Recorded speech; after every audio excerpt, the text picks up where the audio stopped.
എല്ലാവർക്കും സുഖമാണെന്ന് വിശ്വസിക്കുന്നു. ഓണക്കാലത്തെ ചെലവുകൾക്കായി 220 കോടി രൂപ കൂടി കടമെടുക്കാൻ സംസ്ഥാന സർക്കാർ തീരുമാനിച്ചു. ശമ്പളം, പെൻഷൻ, ക്ഷേമ പെൻഷൻ ആനുകൂല്യങ്ങൾ, ബോണസ്, ഉത്സവബത്ത എന്നിവകൾക്കായി 10,000 കോടി രൂപയാണ് ചെലവ് പ്രതീക്ഷിക്കുന്നത്. പ്രധാനമായും ക്ഷേമ പെൻഷൻ വിതരണത്തിന് വേണ്ടിയാണ് ഇപ്പോഴുള്ള കടമെടുപ്പ് എന്നുള്ളതാണ് വിവരം. ക്ഷേമ പെൻഷൻ നാളെ പ്രഖ്യാപിക്കാനും മറ്റന്നാൾ വിതരണം തുടങ്ങാനുമാണ് സാധ്യത. ഇതോടെ UDF സർക്കാർ അധികാരത്തിൽ എത്തിയതിനു ശേഷം കടമെടുപ്പ് 14,400 കോടി രൂപയായി ഉയരും. സർക്കാരിന് ഏപ്രിൽ മാസം മുതൽ ഡിസംബർ മാസം വരെ 23,000 കോടി രൂപ കടമെടുക്കാനുള്ള അനുമതിയാണ് കേന്ദ്രം നൽകിയിട്ടുള്ളത്. കടപ്പത്ര നിലയിലും നാളെ 18-ാം തീയതി ചൊവ്വാഴ്ച മുംബൈയിലെ റിസർവ് ബാങ്കിന്റെ ഫോർട്ട് ഓഫീസിൽ ഇ-കുബേർ സംവിധാനത്തിലൂടെ നടക്കും. 4,500 രൂപയാണ് ഇത്തവണ സർക്കാർ ജീവനക്കാരുടെ ഓണം ബോണസ് പ്രഖ്യാപിച്ചിട്ടുള്ളത്. ഓണം ബോണസിന് അർഹതയില്ലാത്തവർക്ക് ഉത്സവത്തെയായി 3,000 രൂപ ലഭിക്കും.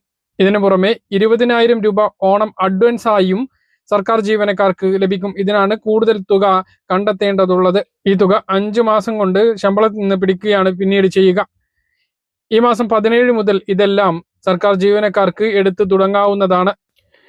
ക്ഷേമ പെൻഷൻ 1 മാസത്തേതാണോ 2 മാസത്തേതാണോ എന്നുള്ളത് നാളെ കൃത്യമായിട്ട് അറിയാൻ കഴിയും. 1 മാസത്തേതാണ് എങ്കിൽ അതായിരിക്കും നല്ലത്. എന്നാൽ അടുത്ത മാസം കൂടി പെൻഷൻ ലഭിക്കും.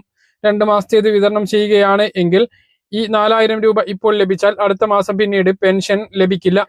2,000 ആയാലും 4,000 ആയാലും വിതരണം 25-ാം തീയതിയോടുകൂടി പൂർത്തീകരിക്കും.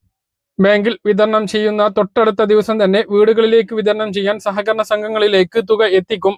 ട്രഷറി മുഖാന്തരം തുക കൈമാറുകയും ലിസ്റ്റ് എത്തിക്കഴിഞ്ഞാൽ വീടുകളിലും പെൻഷൻ വിതരണം ആരംഭിക്കും. പക്ഷേ പെരുന്നാളിന് ഉണ്ടായ പോലെ ഒരു പാര സർവീസ് സഹകരണ സംഘങ്ങളിൽ നിന്ന് സർക്കാരിന് വരാനുള്ള സാധ്യത തള്ളിക്കളയാനാകില്ല.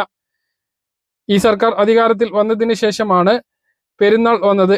ആ ഒരു സമയത്ത് തുക ലഭ്യമാക്കിയിട്ടും വിതരണക്കാർ കയ്യിൽ വെച്ച് പെൻഷൻ വിതരണം ചെയ്യാതിരുന്നത് വലിയ പ്രചരണ വിഷയമായി പ്രതിപക്ഷം ഉയർത്തിക്കാട്ടിയിരുന്നു.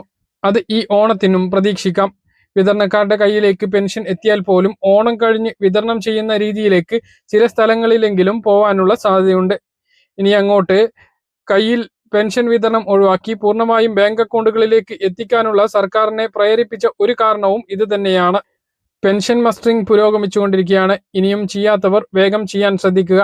അഥവാ പെൻഷൻ മസ്റ്ററിംഗ് പരാജയപ്പെടുകയാണ് എങ്കിൽ ലൈഫ് സർട്ടിഫിക്കറ്റ് സമർപ്പിക്കാനുള്ള സമയവും സെപ്റ്റംബർ 30 തന്നെയാണ്. അതുകൊണ്ട് തന്നെ ഉടനെ ഇക്കാര്യം ചെയ്യുക. വരുമാന സർട്ടിഫിക്കറ്റ് നൽകാത്തതുകൊണ്ട് ജൂലൈ മാസത്തെ പെൻഷൻ മുടങ്ങിയിട്ടുള്ള ആളുകൾ വരുമാന സർട്ടിഫിക്കറ്റ് കഴിഞ്ഞ മാസം തന്നെ നൽകിയിട്ടുണ്ട് എങ്കിൽ ഓണ പെൻഷൻ ലഭിക്കും. ഈ മാസമാണ് നൽകിയത് എങ്കിൽ ഈ മാസത്തെ പെൻഷൻ ലഭിക്കാനുള്ള സാധ്യത കുറവാണ്.